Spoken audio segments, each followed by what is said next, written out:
여러분 제가 사실은 오늘 새벽에도 잠깐 얘기를 했는데 오늘 설교가 어떻게 시작된 설교냐면 내일 새벽 설교 우리가 지금 매일 성경 큐티 본문으로 새벽마다 설교하고 있지 않습니까? 지금 이제 오늘부터 우리가 성막에 관한 설교를 하기 시작했어요. 내일 설교를 준비하다가요. 이게 설교를 준비하고 있는데 아무리 해도 이게 그냥 말로 설명할 수 있는 게 아니라는 거예요. 본문이 아무래도 좀 사진도 놓고 하면서 설명을 좀 해야 되는데 이 새벽에 설교치고는 좀 말로 하려고 하니까 힘든 거예요. 그리고 다 쳐놓고 보니까는 장수가 너무 많아요. 그래서 새벽 설교의 시간을 맞추려고 좀 줄였더니 이게 원래 줄이면 뭐가 됩니까? 엑기스가 나와야 되는데 이게 엑기스가 아니고 뭔가 좀 뭐가 빠진 것 같은 설교가 되는 거예요. 그래서 고민하다가 제가 사실은 성막에 대한 설교는 언젠가는 해야겠다라는 생각을 하고 있었습니다. 그래서 이참에 차라리 주일 설교로 내일 새벽 설교를 올린 거예요. 올리고 맘 놓고 다시 한번 쓰기 시작하니까 설교가 이게 한 편이 아니라 세 편이 되네요. 그래서 아마 성막 설교가 3주에 나눠서 아마 될 것 같습니다.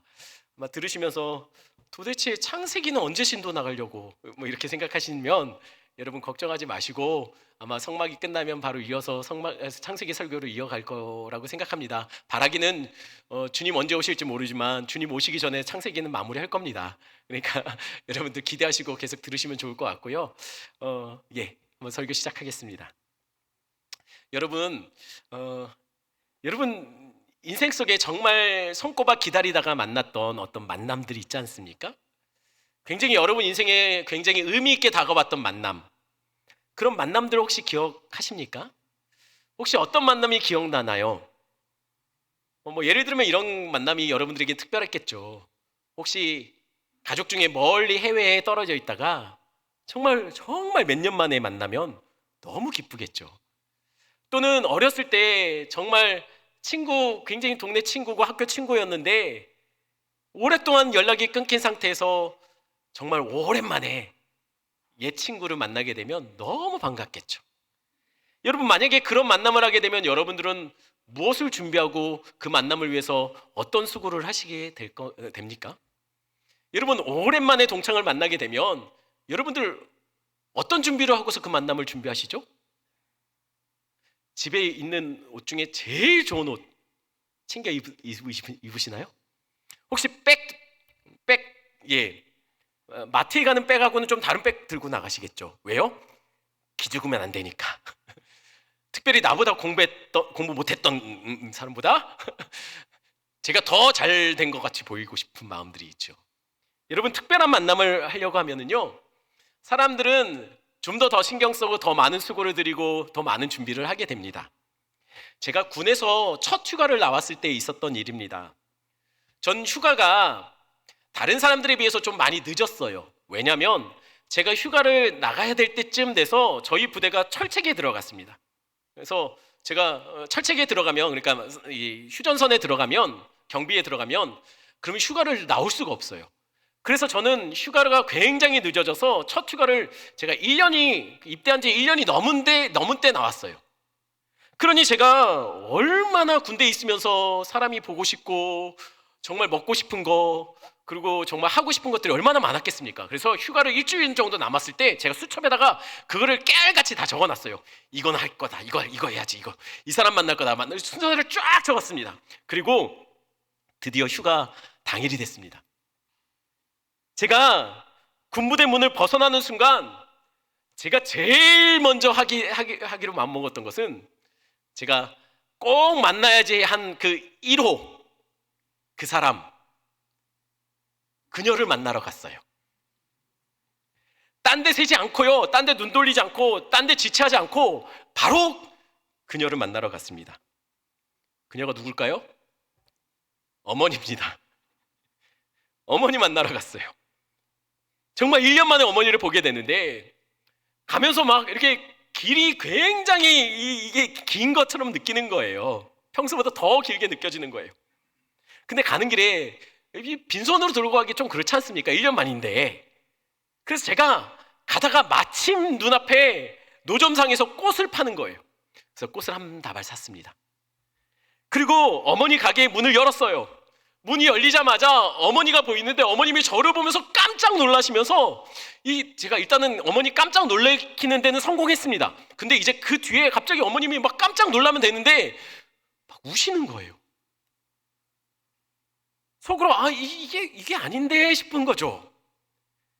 그런데 진짜 당황스러운 일은 그때부터 시작됩니다. 어머님이 깜짝 놀라시고 우시더니 울면서 이렇게 말씀하시는 거예요. 우리 아들이 같이 있는 지 형도 기억 못하는 엄마 생일을 기억해서 이렇게 꽃다발을 이렇게 엄마를 위해서 생일이라고 준비해왔다고.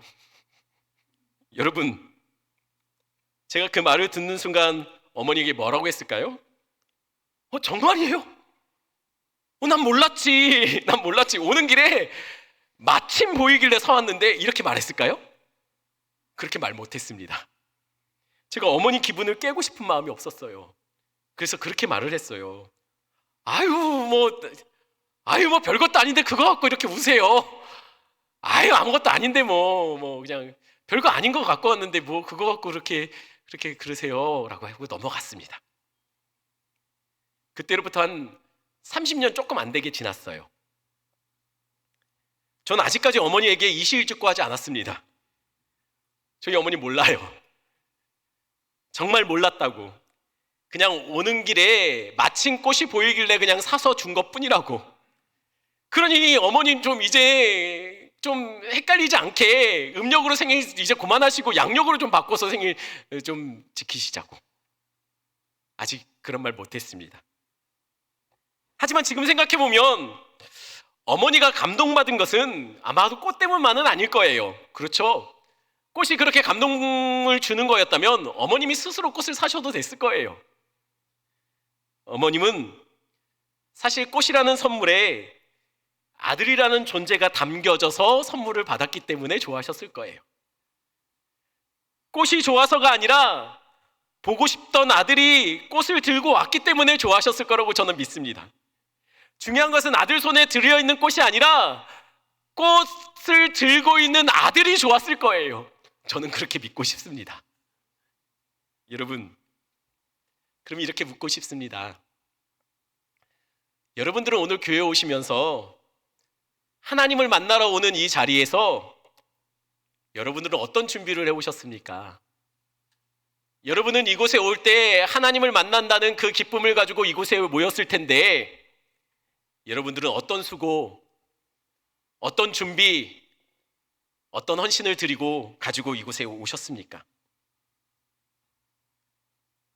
마침 시간이 괜찮아서 마침 옷장을 열어서 보이는 옷 꺼내 입고 혹시 마침 주머니에 보니 헌금 드려도 부담되지 않을 만큼의 돈이 있어서 혹시 하나님과의 만남을 그런 것들로 채워가고 있지는 않으십니까? 우리 하나님과의 만남을 위해서 우리는 어떤 준비를 하고 어떤 헌신을 하고 어떤 수고를 통해서 여러분들이 이 자리에 와 있느냐라는 거예요.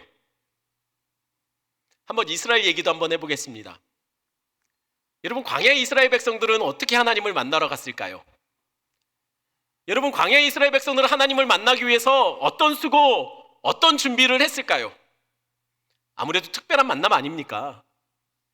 하나님과의 만남은 특별하지 않습니까? 그렇다면 특별한 수고와 특별한 준비를 하지 않았을까요?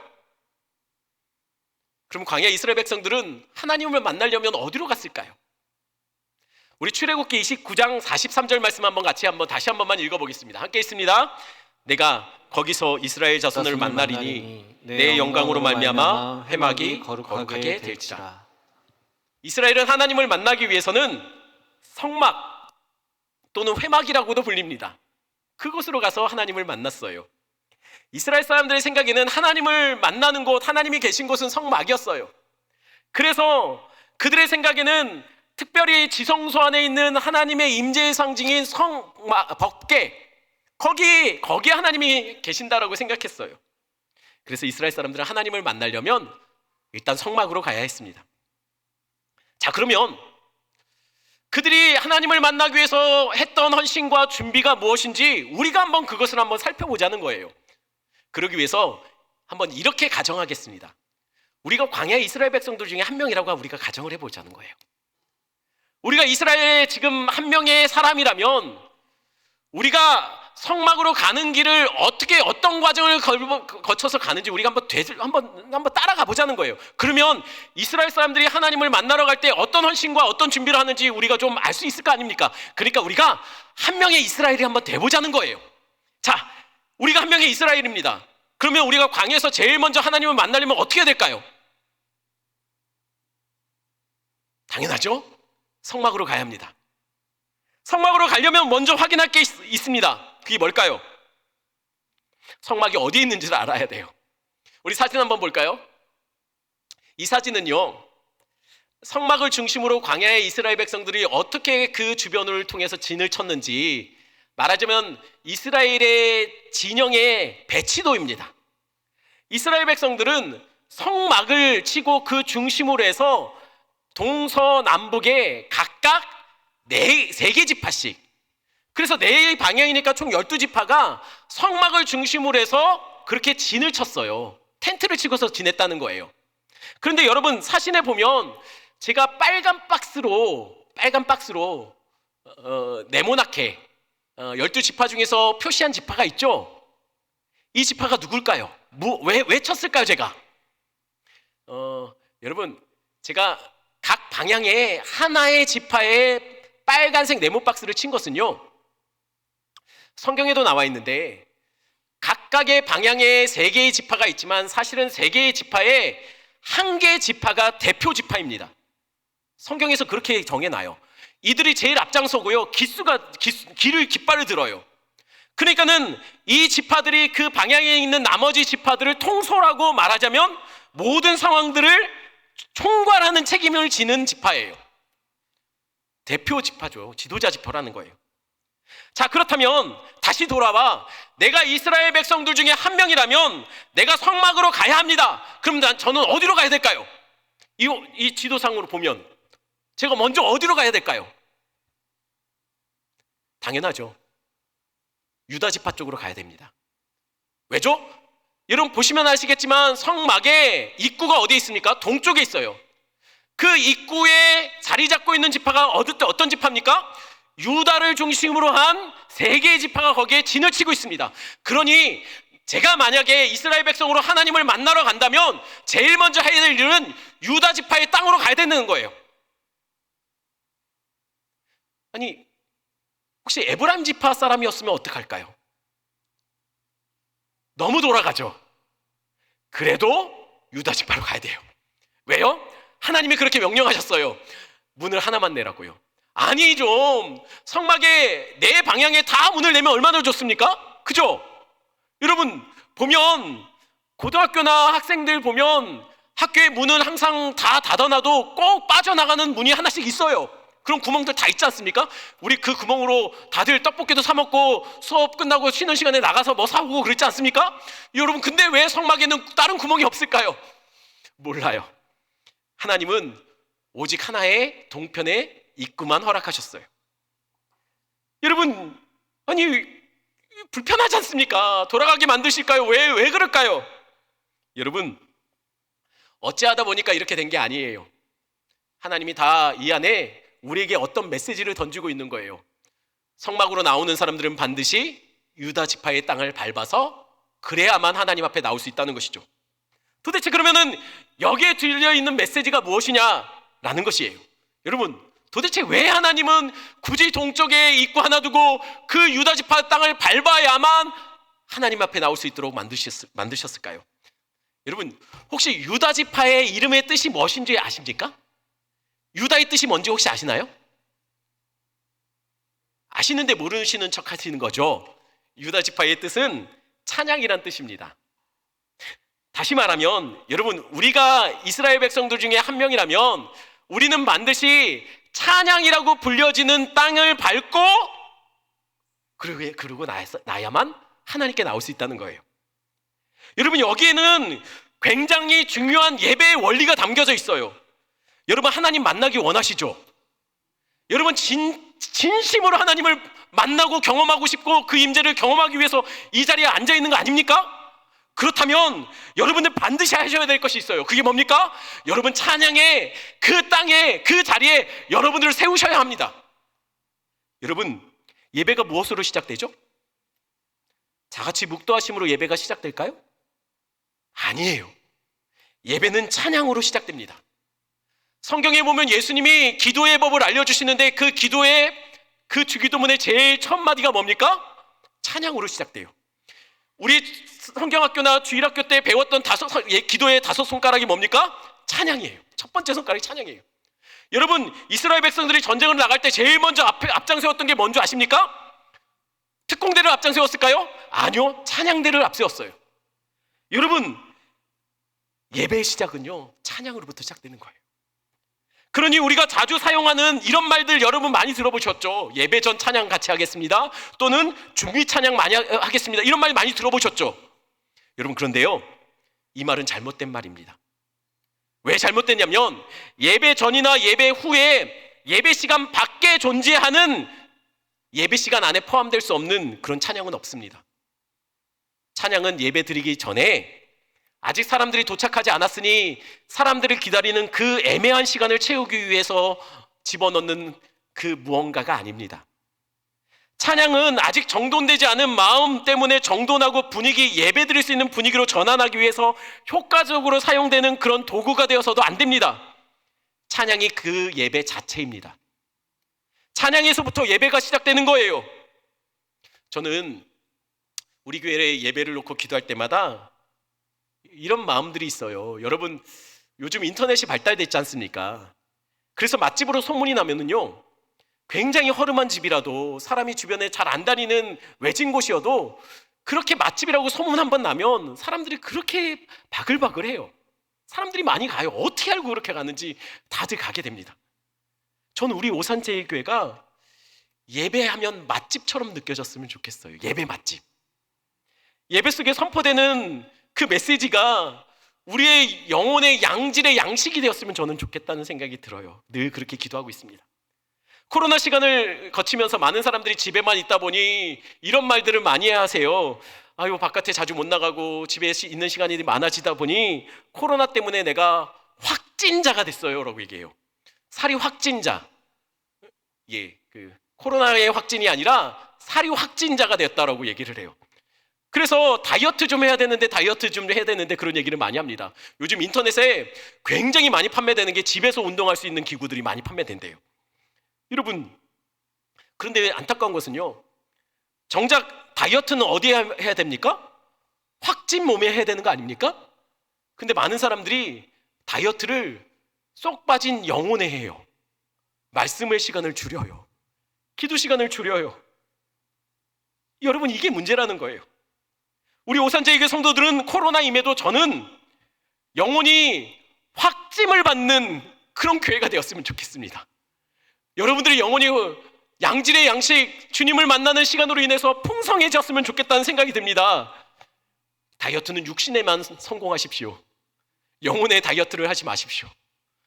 여러분 제가 진짜 말하고 싶은 것은 하지만 그럼에도 소원하는 마음이 하나 있어요. 그게 뭐냐면 우리 오산제일교회 안에 예배 시간 안에 찬양이 좀 더 풍성했으면 좋겠다는 마음이 제 안에 있어요. 제가 찬양과 관련해서 오산제일교회 와서 좀 당황스럽고 그래서 좀 약간의 트라우마를 갖게 된 그런 일이 있었습니다. 여러분 기억하실지 모르겠지만 몇 달 지났을 때의 일이에요. 예배 중에 제가 찬양을 하다가 아마 1절 정도 지날 때쯤 돼서 제가 우리 박수 치면서 찬양하겠습니다 라고 말을 했어요. 그때 혹시 기억하시는 분들 한 몇 분 정도 박수 치면서 같이 찬양했는지 혹시 기억하십니까? 한 두세 분 따라 하셨어요. 아니 이렇게 앞에서 인도하는데 박수 치면서 찬양합시다 했더니 두세 분이 예배 시간에 찬양을 박수를 치는 거예요. 근데 보통 두세 분이 박수 치기 시작하면 다른 분들도 따라서 할 만한데 고집 세시더라고요. 끝까지 두세 분만 저랑 같이 박수를 쳤어요. 그러다 제가 어떻게 됐을까요? 결국 중간에 멈췄습니다. 그분들도 멈추고 저도 멈췄어요. 여러분 어쩌면 여러분들 그렇게 생각하실 수 있어요. 아유 목사님이 또 그걸 기억하네, 아유 쪼잔하게, 뭐 이렇게 생각하실 수도 있습니다. 하지만 여러분 아무도 동참하지 않는 박수를 찬송가 4장까지 이어가려면요 이게 경험해 보신 사람들은 아실 거예요. 굉장히 뻘쭘하고 굉장히 무안해요. 그래서 제가 그만뒀던 경험이 있습니다. 그날 이후에 제가 찬양할 때 섣부르게 박수치면서 찬양하자는 말을 안 합니다. 그런데 그럼에도 포기할 수 없는 바람이 하나 있어요. 저는 우리 오산제교회 성도들이요, 우리 찬양하는 시간, 예배하는 시간만큼은 좀 체면을 좀 내려놓으시면 좋을 것 같다는 생각이 들어요. 점잖음도 포기하시면 좋을 것 같아요. 하나님만저도 긴장시킬 만한 그 진지함, 우리 종종 성도들 얼굴 보면 하나님도 긴장하시겠다라고 싶을 정도로 진지하게 막 이렇게 앉아 계시는 분이 있거든요. 그 진지함도 다 내려놓고 우리 하나님 앞에서 우리가 아기처럼 찬양했으면 좋겠어요. 저는요, 뭐 아이돌이나 그런 노래 잘 안 듣습니다. 뭐 들을 일도 없고, 저는 BTS 노래가 뭔지도 잘 몰라요. 근데 뭐 가끔 보면은 참 잘생긴 애들이 멋지게 춤추면서 노래하더라고요. 근데 저는 그 아이돌의 노래와 찬양이 아니죠. 노래와 춤을 저는 잘 기억 못합니다. 근데 제가 잊지 못하는 노래가 있어요. 춤추며 노래했던, 우리 아이들이 굉장히 어렸을 때 발음도 부정확하게 막 이렇게 넘어질 때 막 율동하면서 노래 불렀던, 찬양했던 그 모습을 저는 잊지 못해요. 부모들은 그래요. 우리의 영적인 부모님이신 우리 하나님도 그러실 거예요. 우리에게 잘하는 찬양을 바라는 거 아니에요. 그냥 그 앞에서 뭐라도 좀 하겠다라고 이렇게 막 우리의 노력하고 수고하는 그 수고들을 보면서 우리 하나님 너무 좋아하실 거예요. 여러분, 그래서 저는 우리 좀 앞에 우리 찬양할 때 좀 많은 분들이 좀 같이 있어서 악기도 좀 다양한 악기들이 세워졌으면 좋겠다는 생각이 듭니다. 그래서 좀 이렇게 달란트 있는 분들이 좀 많이 헌신하셨으면 좋겠어요. 그리고 조만간 여러분 예배도 좀 변화를 좀 주려고 해요. 예배 시간, 찬양 시간을 좀 늘리려고 합니다. 더 뜨겁게 예배할 수 있도록 예배 순서도 좀 조정하려고 해요. 여러분, 사실 순서가 중요한 게 아니지 않습니까? 초대교회 성도들 모여서 예배할 때 순서 정해서 했을까요? 아니요, 모이면 그냥 찬양하다 자연스럽게 기도하다가 말씀 듣다가 기도하다가 이렇게 끝났을 거예요. 여러분 하나님이 왜 유다 지파를 성막의 동쪽 문에 놨을까요? 하나님이 그 속에서 우리에게 말씀하시는 거예요. 나한테 올 때 나를 기뻐하며 나를 노래하며 나를 높이며 기쁨으로 찬양하며 나아오라는 거예요. 그래야 내가 너를 만나주겠다는 것이죠. 여러분, 우리 하나님은 우리가 찬양으로 나올 때 반드시 만나주시는 분이십니다. 또 유다 지파가 동쪽 문에 있었던 이유가 또 한 가지가 더 있습니다. 여러분, 혹시 유다 지파를 통해서 누가 태어나는 줄 아십니까? 굉장히 유명하신 분인데 예수님이에요. 예수님이 태어나요, 유다 지파를 통해서. 그러니 당시 이스라엘 사람들은 예수님 메시아가 오심을 약속받았던 그 유다 지파의 땅을 통과해야만 하나님께 나올 수 있었다는 거예요. 구약의 백성들은 오실 예수님을 믿는 약속을 통해서 하나님께 나왔습니다. 그렇다면 우리는 어떻게 하나님 앞에 나올 수 있을까요? 우리는 예배 현장에 어떻게 나오셨습니까? 여러분, 어떻게 이곳에 오셨습니까? 차 타고 왔는데요. 걸어왔는데요. 여러분, 아니에요. 우리의 힘으로 이곳에 나온 게 아니에요. 우리 어떻게 이곳에 나왔을까요? 여러분, 우리를 위해서 이 땅에 오신, 그래서 십자가에 매달리신 그 주님의 피의 공로에 힘입어 우리가 이 자리에 서 있는 거예요. 내 노력, 내 헌신이 아닙니다. 그분이 나를 위해서 죽으셨음에 이 감격의 고백, 이 신앙의 고백으로 우리는 이 자리에 서 있을 수 있는 것이에요. 자, 이제 우리는 유다 땅을 통과했습니다. 우리가 이스라엘의 한 명이라면 이제 우리는 성막의 입구에 서 있게 될 거예요. 여러분, 성막의 입구는 유일하게 동쪽에 하나 있습니다. 이미 말씀드린 대로 이게 유일한 입구였어요. 그러니 번거롭더라도 여러분, 혹여나 내가 에브라임 지파 쪽에서 출발했다 할지라도 좀 돌아오는 수고로움을 하셔야 해요. 그 정도는 하나님을 만나기 위해서 하셔야 합니다. 번거롭더라도 성막에 올 때는 유다 지파 땅을 거쳐 동쪽 문으로 와야 했습니다. 그런데 여러분, 우연일까요? 에덴 동산의 입구가 혹시 어디 있는지 아십니까? 혹시 에덴 동산 입구 어디 있는지 아십니까? 알면 가보셨겠죠. 우리 말씀 한번 보겠습니다. 어디에 있는지 한번 같이 읽어볼까요? 이같이 하나님이 그 사람을 쫓아내시고 에덴 동산 동쪽에 그룹들과 두루도는 불칼을 두어 생명나무의 길을 지키게 하시니라. 창세기 3장 24절 말씀입니다. 여러분, 에덴 동산의 입구가 어디 있습니까?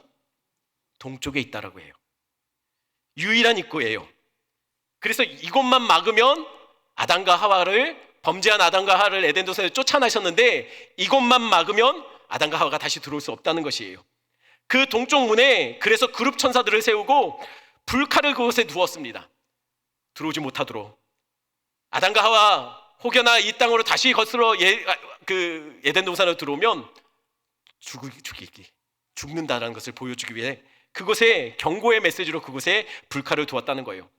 여러분, 그렇다면 아벨을 죽인 가인은 하나님을 떠날 때 어디로 떠난 줄 아십니까? 창세기 4장 16절 보겠습니다. 한 목소리 읽습니다. 가인이 여호와 앞을 떠나서 에덴 동쪽 놋 땅에 거주하더니. 하나님은 가인은 아벨을 죽이고 나서 또 역시 하나님을 떠날 때 동쪽으로 떠납니다. 자, 보세요. 에덴 동산에서 범죄한 인간들이 하나님을 떠나고 쫓겨날 때는 에덴 동쪽으로 쫓겨났어요. 그런데 가인도 아벨을 죽였을 때 하나님을 떠나면서 어디로 떠나냐면 에덴 동쪽으로 떠납니다. 여러분, 노아 홍수 뒤에 사람들이 동방으로 이동하다가 정착하여 그 땅에 바벨탑을 쌓음으로 하나님께 범죄하여 하나님을 떠납니다. 또한 재미있는 것은 여러분, 범죄한 이스라엘 백성들이 가나안 땅에서 하나님께 범죄하였기에 하나님이 그들을 약속의 땅에서 쫓아내실 때 어디로 쫓아내신지 아십니까? 동쪽 바벨론으로 쫓아내세요. 이스라엘 사람들이 가나안 땅을 차지할 때는 어디로 들어가죠? 밑에서 들어가면 빠른데 굳이 요단강을 건너서 동쪽에 마치 문이 있는 것처럼 그렇게 들어가요. 여러분, 이게 우연이 아니에요. 에덴도 성막도 가나안 땅도 다 동일한 한 가지 것을 예표합니다. 그게 뭡니까? 하늘나라예요. 하나님의 나라예요. 뒤에 지어질 성전도 마찬가지입니다. 하나님의 나라의 모형으로 동일한 것들을 우리에게 알려주고 있기 때문이에요. 성경은 은유적으로 동쪽으로 떠나간다는 것은 하나님으로부터 멀어진 범죄한 인간들의 모습을 은유적으로 표현하고 있습니다. 그렇다면 여러분, 여기에 메시지가 있는 거예요. 그렇다면 우리는 어떻게 하나님 앞에 다시 돌아갈 수 있을까요? 어떻게 하나님의 나라 백성으로 돌아갈 수 있을까요? 어떻게 하나님의 나라는 회복될 수 있을까요? 여러분, 성경은 이렇게 말합니다. 요한복음 14장 6절 말씀 한 목소리 있습니다. 예수께서 이르시되 내가 곧 길이요 진리요 생명이니 나로 말미암지 않고는 아버지께로 올 자가 없느니라. 요한복음 10장 9절 제가 읽어드립니다. 내가 문이니 누구든지 나로 말미암아 들어가면 구원을 받고 또는 들어가며 나오며 꼴을 얻으리라. 여러분, 어떻게 하나님을 떠났던 백성들이 다시 하나님 앞에 설 수 있습니까? 하나님이 유일한 하나의 문을 허락하셨습니다. 그 문이 뭡니까? 바로 예수 그리스도예요. 예수 그리스도가 오직 우리가 하나님 앞에 나올 수 있는 유일한 문이 되세요. 예수 그리스도를 통하지 않으면 성경은 분명히 말합니다. 다 강도고 도적이라고 말해요. 오직 예수 그리스도를 통해서만 우리는 그의 나라 백성이 될 수 있고 하나님의 임재 앞에 설 수 있고 하나님의 나라를 회복할 수 있는 거예요. 그런지 성막에 유일한 문을 왜 굳이 불편하게 하나의 문만 두었을까요? 요한의 메시지가 있습니다. 오직 구원의 길은 예수 그리스도 그분 한 분만으로 가능하다는 것을 우리에게 알려주고 있는 것입니다. 자, 그러면 우리가 그 문을 통과했다라고 생각해 봅시다. 여러분, 이 문만 통과하면 다 끝난 걸까요? 이제 하나님을 우리는 만날 수 있을까요? 하나님 우리를 만나 주실까요? 문을 통과해서 들어가면 여러분, 우리는 성막의 마당에 들어가게 될 겁니다. 우리 여러분 주보에 보면 성막에 배치도가 그림이 있어요. 그 주보를 보시면서 한번 보세요. 우리가 이스라엘의 한 백성이라고 생각하고 성막 문을 들어섰다라고 생각해 봅시다. 하나님을 만나는 자리는 가장 거룩한 장소, 지성소, 언약궤가 있는 곳까지 나아가야 돼요. 근데 문을 거쳐 통과했지만 우리 길을 막아서는 것이 있을 겁니다. 그게 뭡니까? 입구에서부터 지성소까지 한번 줄을 쫙 쳐보세요. 그러면 그 줄에 걸려서 막히는 것이 있어요. 뭐가 우리를 막아서고 있죠? 번제단입니다. 제단이에요. 제단 옆에는 아마 제사장이 칼을 들고 있을 거예요. 제단에는 꺼지지 않는 불이 있습니다. 불이 계속 타고 있고 옆에는 제사장이 칼을 들고 있을 거예요. 여러분, 아담과 하와가 에덴 동산에서 쫓겨났습니다. 아마 그들은 쫓겨난 세상에서 이 가시덤불과 엉겅퀴가 계속 자라는 이 세상 속에서 아마 많이 힘들었을 거예요. 농사를 지어도 잘 땅에 그렇게 생산을 많이 주지 않아요. 계속 그 가시는 나를 찌르고 나를 상처를 줍니다. 그러면 아마 아담과 하와는 그 세상 속에서 자꾸만 에덴이 그리웠을 거예요. 에덴을 그리워하다 보면 그들은 아마 어쩌면 혹시 에덴으로 다시 돌아갈 수 있을까? 자기가 떠나왔던 길을 다시 되짚어서 에덴으로 가려고 했을 거예요. 몇 번 시도했을지도 모릅니다. 근데 그 시도가 성공했을까요? 아니요. 입구에서 막힐 겁니다. 안 되는구나. 아마 그들은 왔던 길을 돌이킬 수밖에 없었을 거예요. 다시 자기에게 상처 주는 그 가시덤불과 엉겅퀴가 가득한 세상으로 돌아갈 수밖에 없었을 거예요. 왜죠? 거기에는 불과 칼이 막아서고 있기 때문이에요. 불과 칼이 말하는 것이 무엇일까요? 진멸과 심판을 상징합니다. 죄 있는 인간들은 이곳을 지나칠 수 없다는 경고예요. 감히 죄 있는 몸으로 다가오면 너는 반드시 죽게 될 것이라는 하나님의 명령이 그 속에 담겨 있었습니다. 자, 우리가 이스라엘의 한 명으로 성막의 입구를 통과하면 제일 먼저 눈에 들어오는 것이 바로 심판의 상징을 나타내는 번제단의 불이에요. 그리고 그 옆에 제사장이 손에 칼을 들고 있어요. 그것들도 역시 심판과 멸망의 상징입니다. 죄인들은 이 선을 넘어설 수 없다는 거예요. 감히 죄 있는 몸으로 어떻게 하나님 앞에 나오느냐라는 경고의 메시지예요. 그럼 어떻게 할까요? 이대로 돌아갈까요? 다시 늘 깨지고 당하고 마음 상하고 하루하루 조바심에 살아가야 되는 그 가시덤불과 엉겅퀴가 자라는 삶의 자리로 돌아갈 수밖에 없는 것일까요? 우리 같은 죄인은 하나님 앞에 설 수 없는 겁니까? 아무리 찬양해도 아무리 예수 그리스도를 붙잡아도 여전히 반복되어지는 죄의 습관을 가진 우리는 하나님 앞에 설 수 없는 겁니까? 사는 날만큼 죄를 쌓아가는 우리는 하나님 앞에 도저히 나갈 수 없는 자들 맞습니까? 아닙니다. 그럼에도 하나님은 우리를 만나주세요. 하나님은 분명 약속하셨습니다. 거기서 내가 널 만나겠다라고요. 거기서 우리 주님은 우리를 만나주십니다. 죄인임에도 거기에서 하나님은 우리를 만나주시겠다고 약속하셨어요. 여러분, 이것이 어떻게 가능할까요? 여러분, 어떻게 하면 이것이 가능해질까요? 죄인인데도 어떻게 우리가 하나님 앞에 감히 설 수 있냐는 거예요. 어떻게 불과 칼을 우리는 통과하여 주님 앞에 설 수 있느냐는 거예요. 그 이유는요, 우리가 주님 앞에 나아갈 때 우리 손에 들려있는 것이 있기 때문이에요. 여러분들도 다 들고 옆에 손에 들고 있는 것이 있습니다. 여러분은 모르실 수도 있어요. 여러분은 깨닫지 못하실 수도 있어요. 하지만 우리는 이곳에 설 때 그냥 온 게 아닙니다. 우리가 붙잡은 것이 있어요. 그게 뭡니까? 흠없는 양입니다. 하나님 앞에 나오는 자들은 반드시 이 흠없는 제물을 갖고 나와야 됐어요.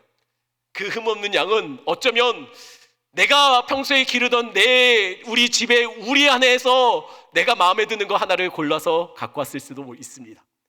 어쩌면 가는 길 속에 그 길에서 판매되고 있는 양을 하나 사서 골라서 선택해서 가지고 왔을지도 모릅니다. 어찌됐든 우리는 흠없는 양을 선택하여 가져왔다는 거예요. 그리고 문을 통과하면 제사장은 그 양에게 안수하기 시작할 겁니다. 우리가 선택하여 가져온 그 양에 제사장은 손대어 안수합니다. 이 행위가 무슨 행위냐면 이 사람의 죄악이 이 양에게 다 덮어 씌워졌다는 거예요. 마치 예수님을 보면서 세례 요한이 보라 세상 죄를 지고 가는 어린 양이로다 하고서 안수하여 세례 줬던 것처럼 제사장은 우리가 갖고 온 그 흠없는 우리가 선택했던 그 양에게 안수하여 우리의 죄를 다 뒤집어 씌울 거예요. 그럼 그때부터 그 양은 내 죄를 짊어진 양이 됩니다. 그리고 나면 제사장의 칼은 내 손에 들려지게 될 거예요. 제사장의 칼이 내 손에 쥐어지는 것, 여러분, 그러면 내가 무엇을 해야 될까요? 내가 든 칼로 내가 선택했던 그 양을 내가 죽여야 합니다. 성경은 제사를 드리러 온 사람이 직접 그 양을 잡도록 그렇게 기록하고 있어요. 그러니 한번 여러분들이 한번 생각해 보세요. 내가 키운 양 중에 아끼고 좋은 것을, 가장 좋은 것을 가져왔다고 생각해 보세요. 근데 내가 양을 잡아야 해요. 내가 칼로 그 양을 찔러야 돼요. 어떤 마음이겠습니까? 내 죄가 다 짊어진 양이에요. 심판의 상징인 칼은 내가 들고 있어요. 여러분, 이 상황이 이해가 잘 안 돼요. 왜냐하면 죄는 내가 졌는데 지금 죄는, 제 짐은 이 양이 들고 있어요. 그리고 뻔뻔하게도 죄를 졌던 당사자가 칼을 들고 마치 심판을 할 것처럼 그 양의 목 깊숙이 칼을 집어넣는 거예요. 흠없는 양이 죄를 뒤집어 쓰고 죄인인 내가 흠없음으로 덧입혀지는, 이 말도 안 되는, 이해할 수 없는 역전이 이 안에서 벌어지는 것이죠. 처음에는요, 이 양에게 많이 미안했을 거예요. 찔러 죽이는 순간 터져 나오는 피에 온몸이 또는 옷이 더럽혀지기도 했을 겁니다. 그런데요, 여러분, 이런 제사가 반복되면 어떨까요? 처음에는 양을 고를 때도 이 양은 안 되지, 이 양은 아프지, 이 양은 너무 나와 추억이 있는데, 아마 고르는 것도 주저주저 했을 거예요. 하지만 제사가 반복되면 될수록 점점 그냥 좋아 보이는 거 하나씩 갖고 오지 않았을까요? 양을 잡는 것도 처음에는 굉장히 미안하고 굉장히 죄책감이 느껴졌겠지만, 일상적으로 드리는 제사, 반복되어지는 제사, 점점 감흥도 없어지지 않았을까요? 어찌됐든 내가 죽인 양은 제사장 손에 들려 제단 위에 올라가게 됩니다. 이미 죽었음에도 그 불타는 제단 위에서 양은 올려지고, 양은 흔적도 존재 자체도 없이 사라질 때까지 다 태워버립니다. 이 일이 만약에 우리가 한 명의 이스라엘 백성이라면 하나님을 만나러 성막의 마당까지 오는 과정 속에서 우리가 경험해야 될 일이라는 거예요. 어떤가요? 이스라엘은 하나님 앞에 서기 위해 마당까지 오는 과정 속에 어떤 준비를 하고 어떤 수고를 하고 어떤 불편함을 감당했나요? 양을 골라야 했죠. 아끼는 것을 하나님 앞에 드려야 했죠. 때로는 길을 삥 둘러서 와야 됐었을 겁니다. 유일한 그 문을 통과해서 자신이 선택했던 그 양을 바치는 수고로움을 했을 겁니다. 그러면 우리 얘기를 좀 하겠습니다. 여러분들은 오늘 이 자리에 앉으실 동안, 오시는 동안 주님을 만나기 위해, 이 예배를 위해서 어떤 수고와 어떤 헌신을 하셨습니까? 어쩌면 우리 중에 누군가는 적당히 해라 좀, 가족들이 적당히 해라 라는 그 말을 들어가며, 먼 코로나의 상황 속에서 굳이 예배를 드리려고 그렇게 하느냐, 유별나게 그러지 마라 라는 이 말을 참아내며 예배의 자리를 지켜내는 헌신을 했는 분이 이 안에 있을지도 모르겠습니다. 어쩌면 우리 중에 누군가는 이 예배의 자리를 지켜내기 위해 가게 문을 닫고 많은 손해를 감내하며, 그럼에도 불구하고 예배 드리는 자리를 지켜내기 위해 헌신하고 수고하신 분이 있을지도 몰라요. 어떤 분은 아주 멀리서부터 수고롭게 이곳까지 와서 예배 드리는 분이 있을지도 몰라요. 어떤 분은 도저히 예배 드릴 수 없는 상황 속에서도 온라인으로라도 예배 드리겠다고 몸부림치며 예배자로 삶을 살아내기 위해 그런 헌신을 드리는 분들도 있을지도 모르겠습니다. 어떤 헌신을 우리가 드렸는지 모르지만 여기에 앉아 계시는 분도, 가정에서 예배 드리는 모든 분들은 각자 나름대로 하나님 앞에 귀한 헌신을 드렸다고 저는 생각합니다. 여러분, 그 헌신 하나님 기뻐하실 거예요. 그런데 기억하셔야 될 것이 있어요. 여러분이 대단한 헌신을 하고 여러분이 많은 손해를 감내하면서 이 자리에 앉아서 예배 드림이 하나님의 기쁨이 되는 것이 아니라는 거예요. 하나님이 정말 기뻐 받으시는 것은 여러분이 뭘 하더라도 어떤 수고를 아무리 보잘것없는 헌신을 한다 할지라도 그 헌신 위에 여러분의 존재가 덮어질 때 하나님은 여러분 때문에 기뻐하신다는 거예요. 마치 제가 그냥 가는 노점상에서 꽃 한 다발 갖는 것이 저희 어머니에게 큰 감동이 됐던 것처럼 꽃이 문제가 아니라는 거예요. 꽃을 들고 있는 아들이라는 존재가 어머니의 기쁨이 됐다는 거예요. 여러분 기억하십시오. 여러분이 어떤 것을 드리던 아무리 부족한 것을 드린다 할지라도 여러분이 드리는 모든 것을 하나님 너무 기뻐하세요. 그것이 우리가 볼 때는 너무 초라하고 부족한다 할지라도 여러분이 드리는 거라면 우리 하나님은 다 기뻐하실 겁니다. 하지만 그럼에도 우리가 기억해야 될 것이 있어요. 아셔야 할 것이 있습니다. 여러분, 우리는 그런 수고와 헌신을 가지고 이곳에 왔어요. 어쩌면 예배가 끝나고 돌아갈 때 내가 이름에도 불구하고 예배드렸다라는 것이 우리를 뿌듯하게 만들 수도 있어요. 많은 수고와 헌신과 손해를 보면서 이 자리에서 예배를 지켜내는 것이 우리에게는 어쩌면 예배를 잘 드렸다라고 생각할 수도 있습니다. 우리가 하나님을 위해서 했던 것들. 근데 우리가 기억하셔야 될 것은요, 우리 하나님은 우리를 만나기 위해서 뭘 준비하셨느냐라는 거예요. 우리가 드렸던 그 대단한 헌신, 우리 하나님은 우리를 만나기 위해서 어디까지 준비하셨을까요? 오늘 성막을 통해서 하나님이 우리를 만나기 위해서 무엇을 하실지를 우리에게 알려주시는 거예요. 그게 뭡니까? 그 아들까지라도 죽이겠다는 거예요. 우리 같은 죄인이 감히 그 앞에 설 수 있고 우리를 만나기 위해서 하나님은 그 아들의 그 심장을 쥐어짜서 남아있는 한 방울의 피도 남김없이 다 우리를 위해서 흘려주시며 내가 거기서 널 만날 거야 라는 이 약속을 지켜내시더라는 거예요. 우리 하나님은 우리 만나기 위해 십자가까지 행하셨습니다. 아들까지 그곳에 매달으셨어요. 아들이 아무리 외치고 외쳐도 아버지 왜 나를 버리십니까 외쳐도 그분은 침묵하셨어요. 그것까지 하셨어요. 왜요? 우리를 만나기 위해서요. 우리를 거기서 만나기 위해, 그 십자가의 자리에서 만나기 위해 그분은 다 주셨다는 거예요. 더 줄 것이 없을 만큼 다 주셨다는 거예요. 그런데 우리는 늘 예배의 자리에 와서 내가 이것도 했는데, 내가 이것도 했는데, 내가 이 예배를 지키기 위해 이 헌신도 했는데 늘 마음의 뿌듯함으로 돌아간다는 것이죠. 아닙니다. 우리는 예수 공로 아니면 이곳에 설 수 없는 자들이었어요. 그런데 문제는요, 이건 저의 솔직한 고백입니다. 십자가가요, 그 위에 달리신 예수가 어느 순간부터인가 너무 익숙해져요. 너무 많이 들려요. 수많은 메시지를 십자가에 관해서 설교하고 수많은 찬양을 불렀지만 어느 순간부터 제 안의 마음의 안타까움은 그 십자가의 은혜가 예전만큼 생생하게 제 안에 내 심장을 뛰게 만들지 않는다는 거예요.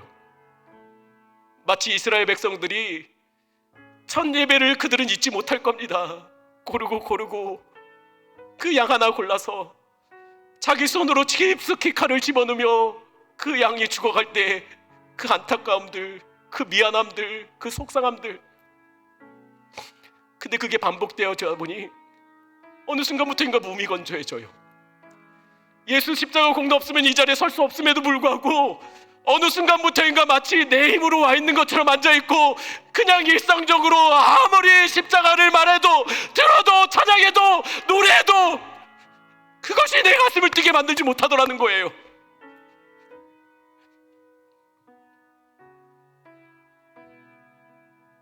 그런 우리를 위해 우리 주님 그 아들의 심장을 쥐어짜서 다 피를 내어주셨음에도 불구하고